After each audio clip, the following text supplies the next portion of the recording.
बुलेटिनच्या सुरुवातीलाच एक महत्त्वाची बातमी समोर येते। महाराष्ट्र वर्ल्ड इकॉनॉमिक फोरम मध्ये येणं महत्त्वाचं आहे असं विधान मुख्यमंत्री देवेंद्र फडणवीस यांनी केलंय।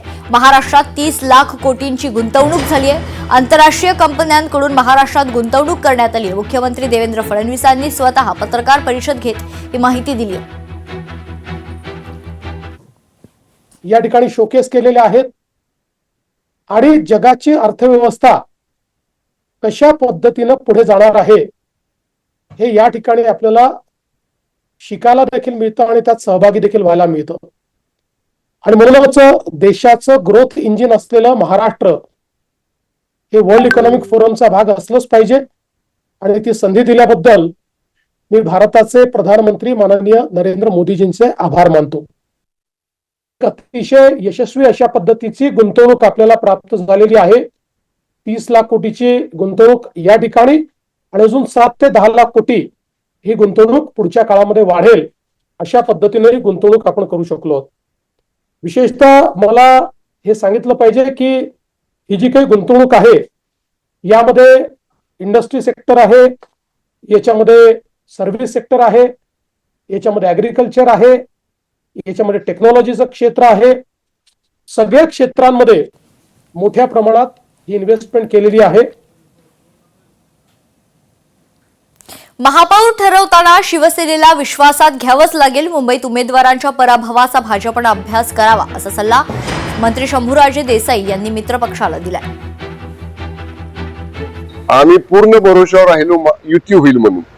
आदल्या दिवशीपर्यंत 8 जागांवर युती होणार हे नक्की होतं। काय झालं एका रात्रीत मला माहित नाही। सकाळी ते म्हटले 2च जागा देऊ आणि म्हणून ऐनवेळी थोडी आमची धावपळ झाली, पण तरी सुद्धा 2 लढवय्ये आमचे नगरसेवक निवडून आलेले आहेत।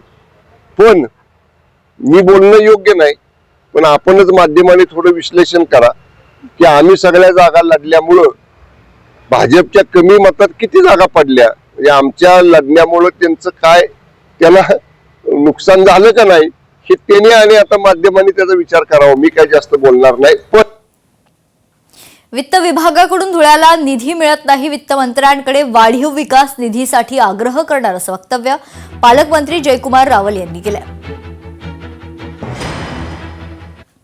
धुळे जिल्हा हा थोडासा मागे राहिलेला जिल्हा आहे, त्याच्यामध्ये निधी आम्हाला लागणार आहे, परंतु सातत्याने आमच्याकडे निधी कमी होतोय आणि म्हणून चिंता व्यक्त केली। मागच्या वेळेस 348 कोटीचा बजेट होता, यावेळेस केवळ 292च बजेट करायला लावला। तर तो प्राथमिक आहे।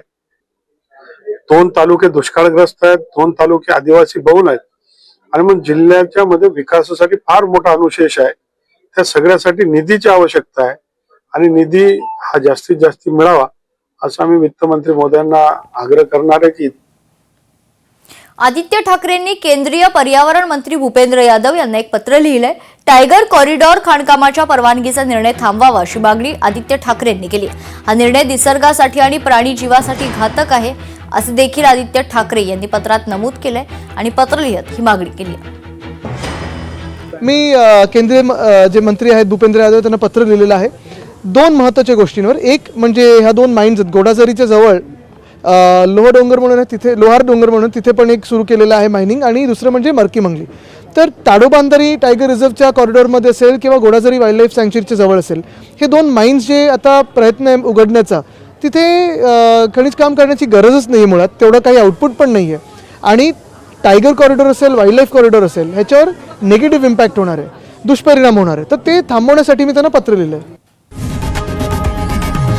लोकशाही मराठी ऐका, पहा, जागरूक रहा।